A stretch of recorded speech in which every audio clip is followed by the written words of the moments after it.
Hello, good afternoon. I think it's after, yeah, it's after lunch, so it's afternoon. uh, just a few thoughts that was going through my mind. I know it always does, but some things I wanted to discuss. Uh, anyway,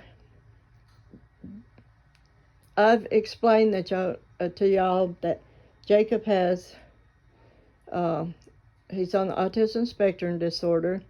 He's got severe anxiety and ADHD. Okay. I have anxiety issues and depression. And then my daughter has PMDD. So, with that, if you look it up, PMDD is so much worse than PMS. And so, um, she would get bad over the years, with her mood swings. And I knew just as well that when it was the PMDD. And every time I'd say something to her about it, she'd say, "Why do you always blame it on that?" So, anyway, this past weekend, it hit the fan. I mean, bad. Um, she was she was depressed, and her anxiety level was out the roof. Her blood pressure was out the roof.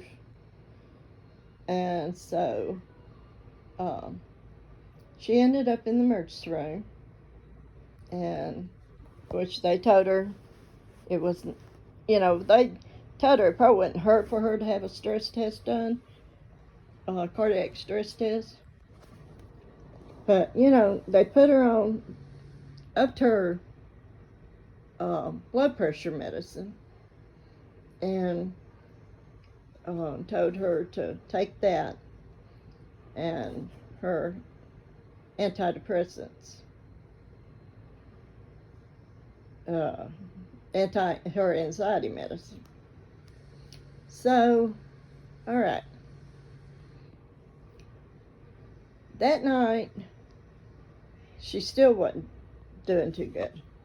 To the point, I thought she was hyperventilating because her mouth and her face was tingly, and she was pacing back and forth just like Jacob would do. And, we'd pray together. I even had my brother-in-law and sister to call her and talk to her and pray with her. And she was just still really bad.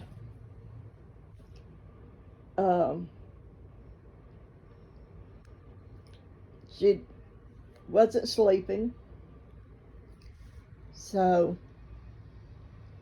Monday morning she went back to the doctor. And her doctor, the nurse practitioner, told her what to do. And she still wasn't getting better.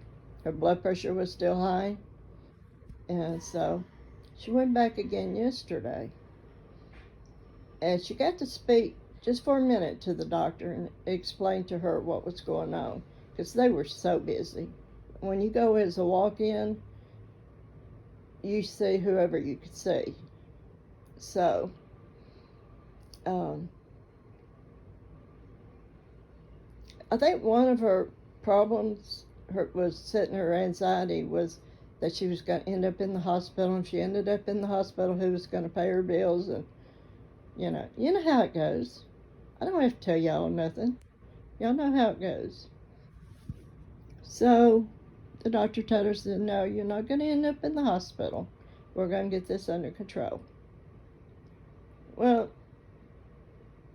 starting last Monday,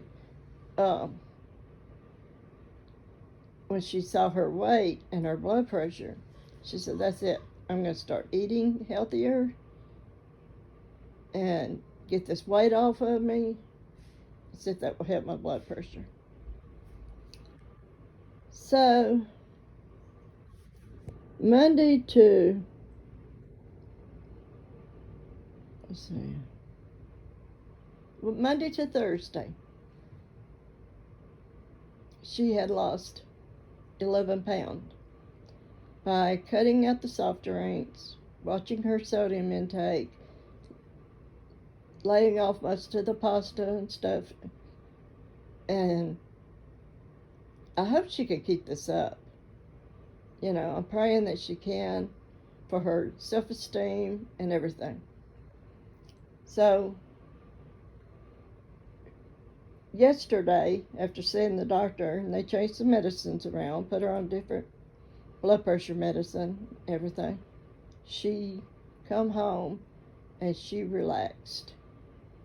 And she fell asleep in the living room for just a minute. And then she went to bed and slept all night. Her blood pressure was back to normal this morning, and she had lost a total of 13 pounds. I'm so proud of her. I mean, she's, I don't, it's like I explained to her, Justin, you've got to have some sodium in your system. You can't cut it out. Because if you do, you're going to end up in the hospital for sure.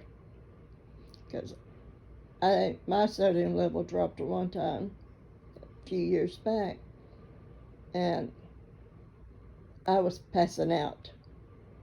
Ended up in the hospital. So, anyway, with that being said and done, ladies, if you have severe mood swings, anxiety, etc. at that time of the month, go be checked for PMDD. They put her on, when she was first diagnosed, they put her on birth control pills. She took it for a little bit and she said, no, I don't want on this. So, anyway, I know some of you may say, well, if she had been on that, she wouldn't have had Jacob without being married. Listen, I don't care what people say, Jacob is my blessing. He's a blessing from the Lord. It's like I told Chastity one time, I said, you know, I know people say, and it is, I guess, a sin to have a child out of wedlock. Eating too much is a sin, okay?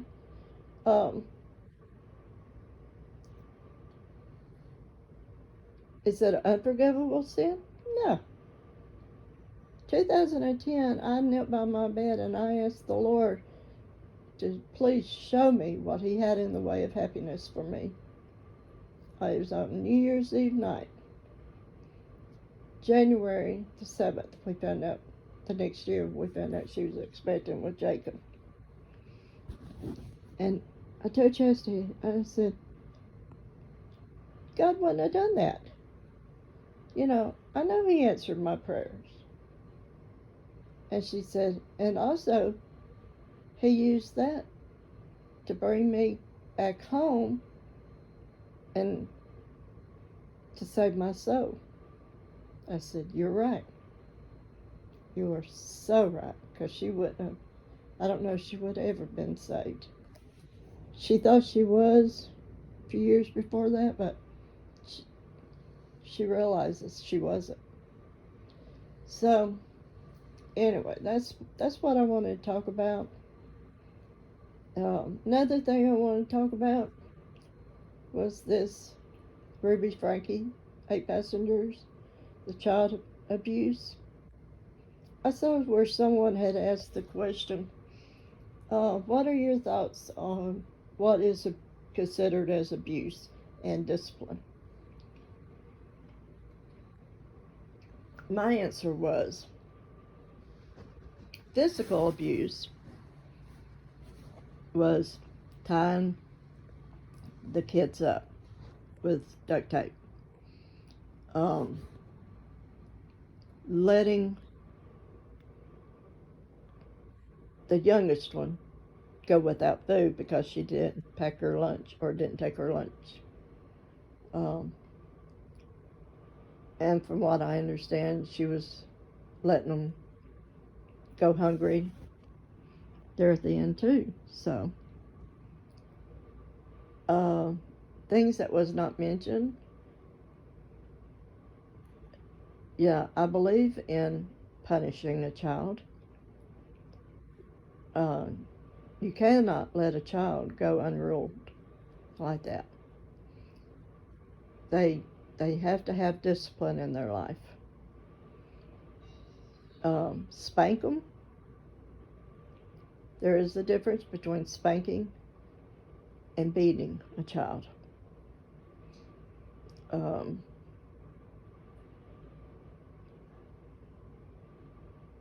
what, as far as YouTube is concerned, you don't put a child on YouTube to shame them, or even in real life. You don't shame your child in front of their friends or anybody like that. If you've got to correct them, such as give them a stern talking to, take them into another room away from everybody else and get on to them. Don't do it in front of everybody where they could see what's going on, because you know that's we're human. We're going to look and see I wonder what they did. All right, you don't shame them like that. They've got friends, or I hope they do, and they're going to see this the rest of their life. I don't know. And to laugh about it on TV? No, you don't do that. Jacob, with his autism, he doesn't, if he does something like stem or make any kind of movements or anything, or he says something and he gets it wrong, you do not laugh at him.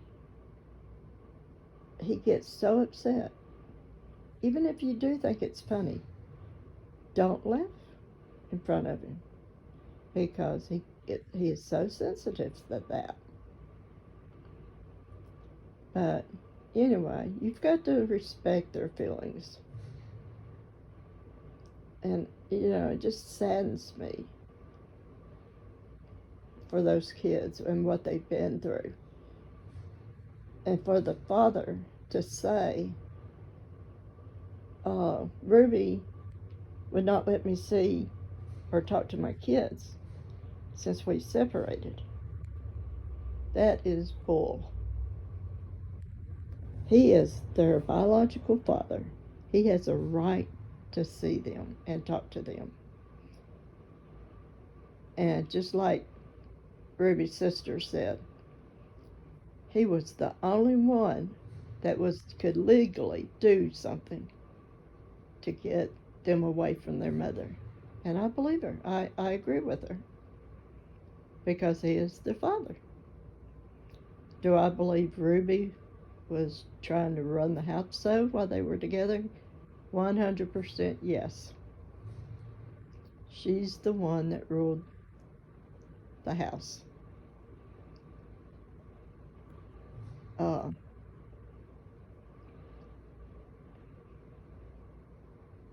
And you know, even in part of it, parents are going to argue.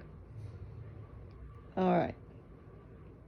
Hopefully you could do it without the kids hearing it, because that would cause anxiety with them. I know it did with my kids when my ex and I would argue. Chastity would go to her room. I think Kenneth even went to his room. You know, because they knew it was going to be a big argument. So, do I think that's one thing that causes Chastity's anxiety? That's part of it. So, but anyway, that is my thoughts for today. What are your thoughts on it? Make a comment below. Like and subscribe. I'm not going to say I'm going to do YouTube forever. I'm not going to show Jacob on here unless he wants to. And things like that. So it is just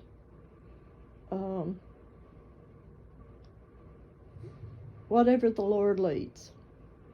So please pray for our nation. We really need it. But smile, have a wonderful day, and may God bless you. Bye-bye.